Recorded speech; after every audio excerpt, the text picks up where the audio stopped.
Good morning student. आज का हमारा विषय है विलोम शब्द। इसे इंग्लिश में एंटोनिम्स कहते हैं और यदि साधारण शब्दों में समझें तो उल्टे शब्द या विपरीतार्थक शब्दों के नाम से भी जाना जाता है।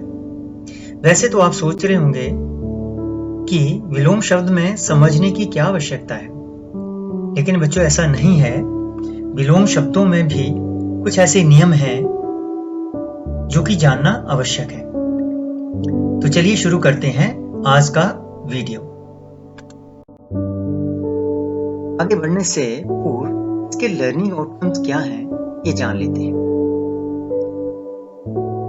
आप विलोम शब्द की परिभाषा लिख सकेंगे, अर्थात विलोम शब्द किसे कहते हैं ये लिख सकेंगे। विलोम शब्दों का अध्ययन कर आप वाक्य में उन शब्दों का निर्माण कर पाएंगे, अर्थात विलोम शब्दों से बने वाक्यों का निर्माण कर पाएंगे।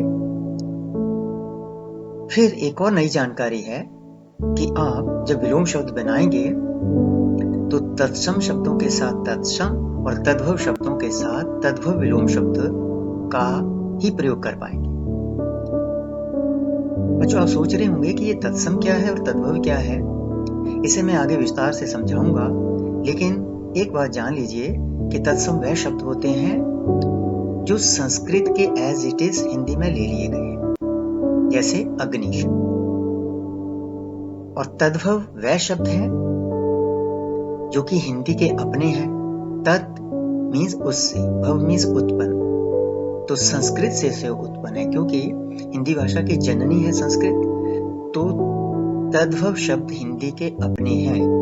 जैसे तत्सम अग्नि था तो आग उसका तद्भव शब्द है, वैसे ही नासिका तत्सम है और नाक हिंदी का है, तद्भव है। तो आगे हम इसके बारे में और विस्तार से जानेंगे। एक और लास्ट और अंतिम बात आपने ध्यान रखनी है कि एक वचन विलोम के साथ एक वचन विलोम का ही प्रयोग करना है और बहुवचन विलोम के साथ आपने बहुवचन विलोम शब्द का ही निर्माण करना है। जैसे कि अगर आपको परीक्षा में आता है कि छोटा का विलोम लिखिए, तो आप उसका बड़ा लिखोगे, वहां पर बड़े नहीं लिख सकते।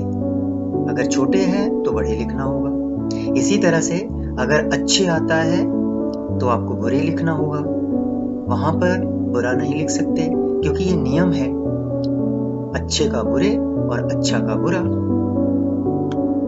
ठीक है, मुझे उम्मीद है कि आप इसके बारे में जान गए होंगे।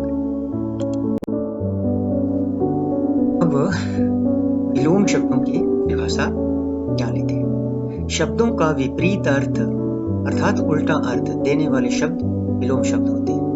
मैंने ऊपर भी आपको इसके बारे में बताया कि इसे उल्टा अर्थ भी कहते हैं, विपरीतार्थक शब्द भी कहते हैं और विलोम शब्द भी कहते हैं। ये तीनों एक ही है। जैसे आप देख रहे हैं इन दो दृश्यों में, एक दिन का दृश्य है और एक रात का दृश्य है। तो दिन का विलोम शब्द हुआ रात। नेक्स्ट आप देख रहे हैं लंबा छोटा। आप दृश्य में भी देख रहे हैं कि एक लंबा व्यक्ति है और एक छोटा व्यक्ति है, तो ये दोनों आपस में विलोम है।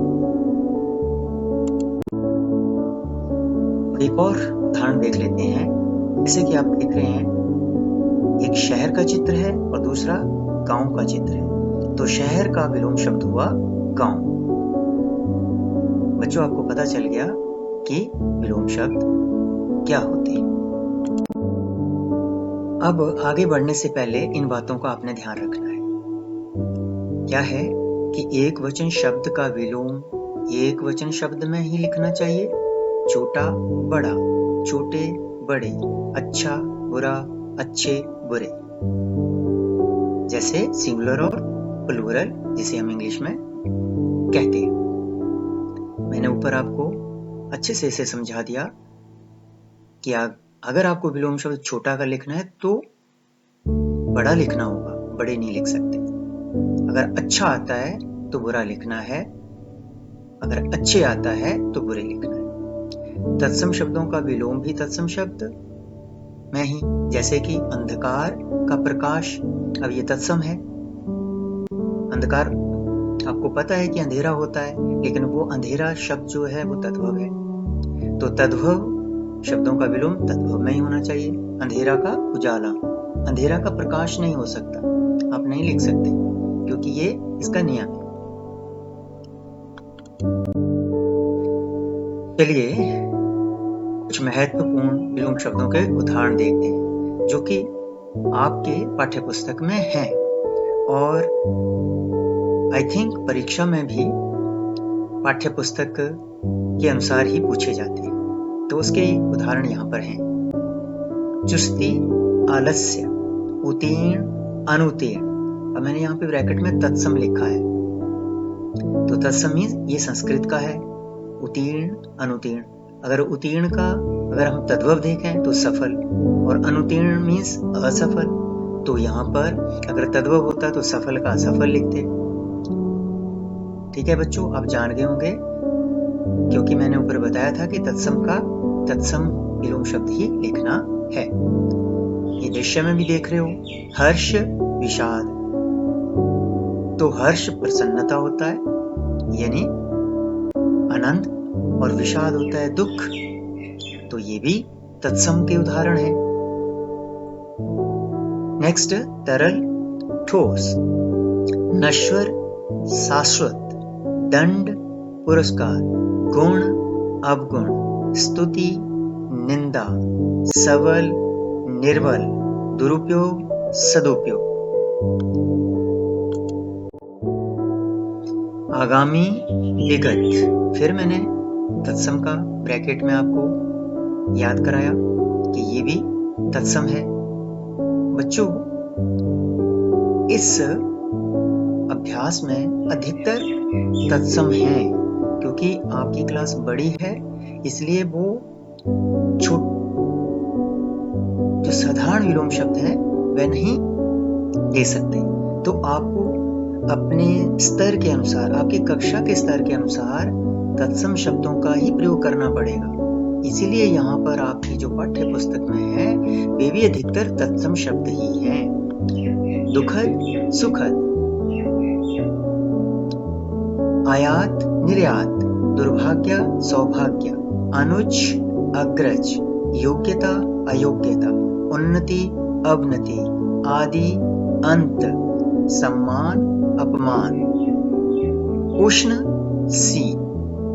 अब उष्ण मीन्स गर्मी, तो गर्मी तो तद्भव है, और इधर शीत है तो ये भी तत्सम है। नहीं तो अगर हिंदी में होता, तद्भव होता, तो सर्दी होता। नेक्स्ट, यश, अपयश, संतुलित, असंतुलित, साकार, निराकार, जड़, चेतन, मैत्री, शत्रुता। ये कुछ उदाहरण हैं बच्चों जो कि आपकी पाठ्यपुस्तक में से लिए गए हैं और परीक्षा के ध्यान से भी उपयोगी है, तो आप इन्हें अच्छे से याद कर लीजिए। चलिए बच्चों, आपको जो मैंने लर्निंग आउटकम शुरू में बताए थे, आप जान लेते हैं कि क्या आप उनको अचीव कर पाए। याद रखिए कि मैंने आपको क्या क्या बताया था, कौन कौन से लर्निंग आउटकम्स थे जो कि आपको याद रखने थे। विलोम शब्द की परिभाषा आपको पता चल चुका है कि उल्टा शब्द या विपरीत अर्थ देने वाले शब्द विलोम शब्द होते हैं। फिर तत्सम शब्दों का और तद्भव शब्दों की भी जानकारी मिल पाई कि तत्सम कौन से हैं, तद्भव कौन से हैं। एक वचन का विलोम शब्द एक वचन में ही लिखना है, ये भी आपको पता चल चुका है, और बहुवचन का बहुवचन विलोम ही लिखना है। मुझे उम्मीद है कि ये आपके जो लर्निंग आउटकम्स हैं वो अचीव हो गए होंगे। फिर भी यदि नहीं हुए तो आपको ये वीडियो एक बार पुनः देखना चाहिए। प्रिय बच्चों, मुझे आशा है कि आपको यह विषय अच्छे से समझ आ गया हो। धन्यवाद।